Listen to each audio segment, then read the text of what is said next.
일단 식욕은 있는데 먹지 못하는 상태를 의미하는 거잖아요. 구강이나 얼굴 쪽 문제가 있을 때 주로 이런 상태가 발생합니다.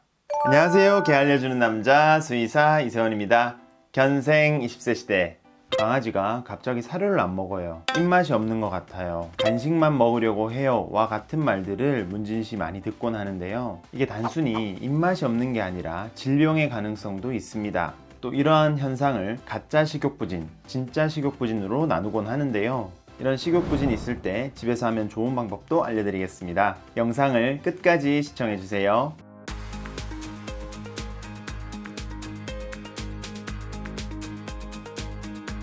강아지 식욕부진 증상을 흔히 영어로 아노렉시아라고 표현하는데요. 아노렉시아에는 슈도 아노렉시아와 트루 아노렉시아가 있습니다. 갑자기 웬 영어냐고 하실 수 있는데 이를 번역하면 가성 식욕부진, 진성 식욕부진이 됩니다. 오늘은 쉽게 가짜 식욕부진, 진짜 식욕부진이라고 표현하겠습니다. 이 둘을 구분하는 방법은 이렇습니다. 가짜 식욕부진의 경우 식욕은 있으나 먹을 수 없는 상태를 의미하고요. 진짜 식욕부진은 식욕 자체가 없는 것을 의미합니다. 그럼 가짜 식욕부진에는 어떤 원인들이 있을까요?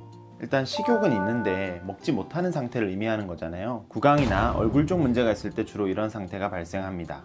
예를 들어 구내염, 치은염, 식도염과 같이 염증에 의해 씹거나 삼키지 못하는 경우, 치아에 문제가 있는 경우, 심샘질환, 눈 뒤쪽, 비강, 구강 내 종양, 씹는 것과 삼키는 것에 영향을 주는 신경계 질환, 턱뼈의 골절 등이 있을 수 있고요. 또 신체 모든 곳에서 발생하는 통증으로 인해 밥과 물을 먹으러 가기 어려운 경우도 여기에 해당되는데요. 예를 들어 디스크 질환이 있거나 심한 관절염이 있을 때 목과 허리, 다리가 아파서 밥과 물을 먹으러 가지 않으려고 할 수 있습니다. 이런 상황들을 통틀어서 식욕은 있지만 먹으러 가지 못하는 상태를 의미하고 가짜 식욕부진이라고 합니다. 이때는 근본적인 원인을 해결하게 되면 식욕은 자연스럽게 돌아오게 됩니다. 그렇다면 진짜 식욕부진의 원인에는 어떤 것들이 있을까요? 아까 말씀드린 가짜 식욕부진의 원인보다 훨씬 더 다양하고 많은 원인들이 있습니다. 전신질환 대부분이 식욕부진을 유발할 수 있고요. 독극물 섭취, 면역계 질환, 종양성 질환, 소화기 질환, 또 어떤 원인에 의해서 속이 쓰린 메스꺼움이 발생하거나 약물의 부작용으로도 발생할 수 있습니다. 이런 경우에도 마찬가지로 원인을 해결해야 되고 치료와 동시에 식욕 촉진제를 처방하는 경우도 있습니다. 또한 보호자님들이 말씀하시는 입맛이 없는 것과 같다는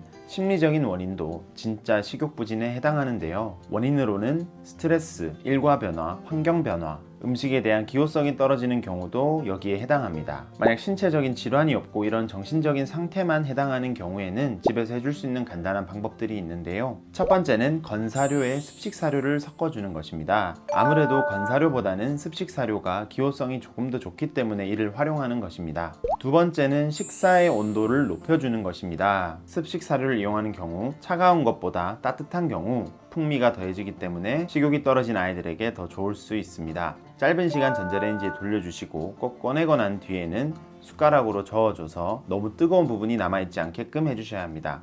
세 번째도 마찬가지로 기호성을 높여주기 위해 평소 잘 먹던 간식이나 저염의 고기들을 조금 섞어줄 수 있습니다.